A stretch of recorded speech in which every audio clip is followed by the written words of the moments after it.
Good morning সবাই কেমন আছো? আশা করি সবাই ভালো আছো আর সুস্থ আছো। আমি সুপ্রিয়া আবারও একটা ব্লগ নিয়ে এলাম তোমাদের সামনে। তো চলো, ভিডিওটা স্কিপ করো না, ভিডিওটা দেখো, তোমাদের আশা করি ভালো লাগবে। তো আজকে ঘুম থেকে উঠতেই সকাল সকাল জানলা খুলতেই দেখি মেঘলা আকাশ আর ফুরফুর করে হাওয়া বইছে। তো দেখে মনটা এত ভালো হয়ে গিয়েছিল, তোমাদের সাথে কি বলবো।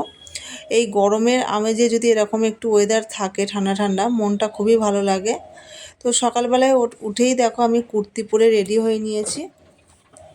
কারণ হচ্ছে আজকে মেয়ের স্কুল ছুটি, তার জন্য পড়া বাড়িতে সকালে পড়াবে। তো তার জন্যই আর কি আমি রেডি হয়ে নিয়েছি, ওকে পড়তে দিয়ে আসবো, সকাল 9টায় ওর পড়া। তো তারপরে একটু চা করে নিয়েছিলাম, তো দুজনে মিলে একটু চা খেয়ে নেব।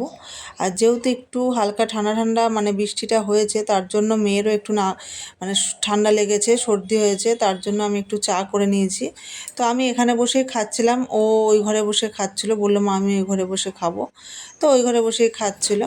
তারপরে চা খাবার পরে আমি মেয়েকে নিয়ে বেরিয়ে পড়লাম ওকে টিউশনি দিতে। তো দেখো মেয়ে দেখো হেঁটে হেঁটে যাচ্ছে ব্যাগটা পিঠে নিয়ে, দেখতেও বেশ ভালো লাগে। ছোটোবেলায় যেরকম আমরাও ছিলাম, এরকম স্কুল ব্যাগটা পিঠে নিয়ে যেতাম, সত্যি খুব ভালো লাগতো।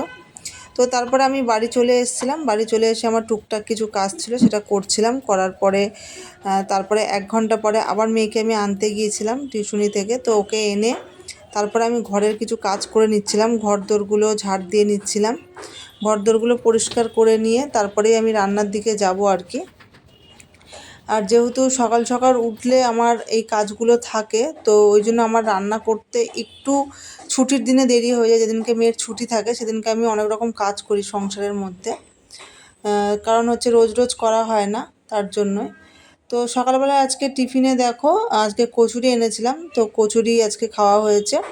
তো আমাদের এই পাশে একজন কচুরি করে, খুবই সুন্দর কচুরি করে, খেতেও বেশ ভালো লাগে। খাস্তা কচুরি করে, ডালের কচুরি, আর তরকারিটাও জাস্ট অসাধারণ লাগে। শুধু দেখতেই সুন্দর না, খেতেও খুব সুন্দরই লাগে।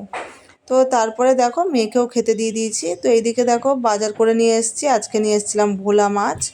তো আজকে ভাবছি যে ভোলা মাছের ঝাল করব, আর সাথে করব ঝিঙে আলু দিয়ে পোস্ত।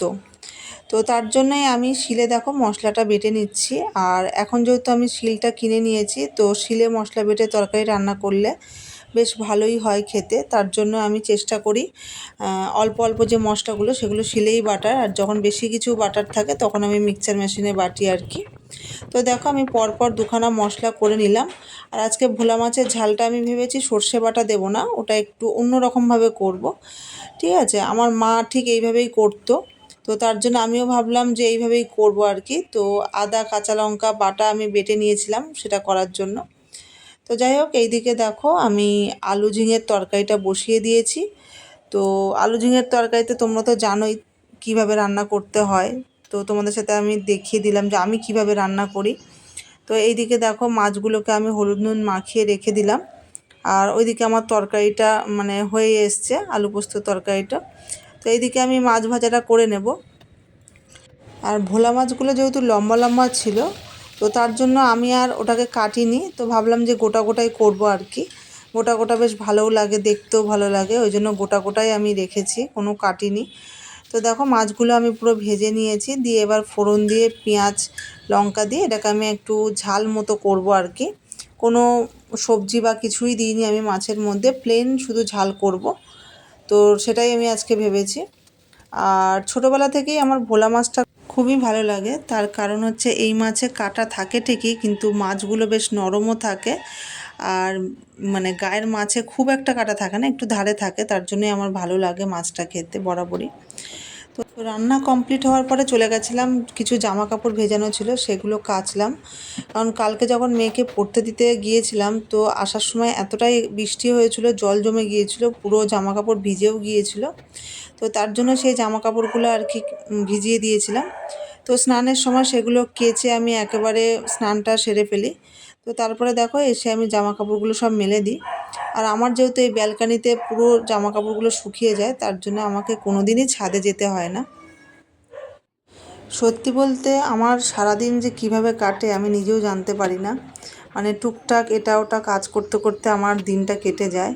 আর যবে থেকে আমি সংসারে ঢুকেছি তবে থেকে আমার এই সংসারের কাজের প্রতি এতটাই ভালোবাসা যে আমার মোটামুটি সারাদিনে এই সংসার কাজ করতে করতেই আমার সময়টা কেটে যায়। তো বন্ধুরা চলো আজকের মতো টাটা, আবার দেখা হবে একটা অন্য ভিডিও নিয়ে।